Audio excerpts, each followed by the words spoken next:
Hello, hi అండి. బాగున్నారా? అందరూ బాగున్నారా అండి?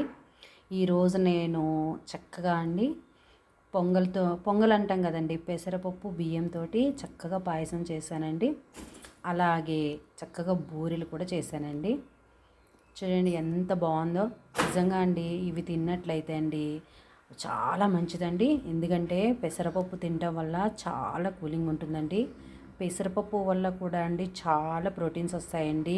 అలాగే మనకి ఈ మినపప్పుతోటి మనము వేసిన బూరెలు కూడా అండి, మినపప్పు కూడా చాలా బలమైన ఆహారం అండి. మనకి ఎప్పుడైనా సరే నీరసంగా ఉంది అంటే మాత్రం మినపప్పుతో చేసిన పదార్థాలు తిన్నట్లయితే మనం మంచి స్ట్రాంగ్ అవుతామండి. అందువల్ల ఏంటంటే నేను చక్కగా బూరెలు చేశాను, చక్కగా పొంగల్ తయారు చేశానండి. మరి మీకు నచ్చిందా అండి?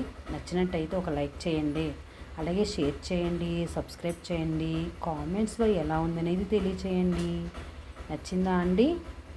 మరి తింటే కూడా అంతే రుచిగా ఉంటుందండి. చూస్తూనే ఇంత బాగుందంటే ఇంకా తిన్నామంటే ఇంకెంత బాగుంటుందో కదండి. ఓకేనండి, బాయ్ అండి, థ్యాంక్ యూ.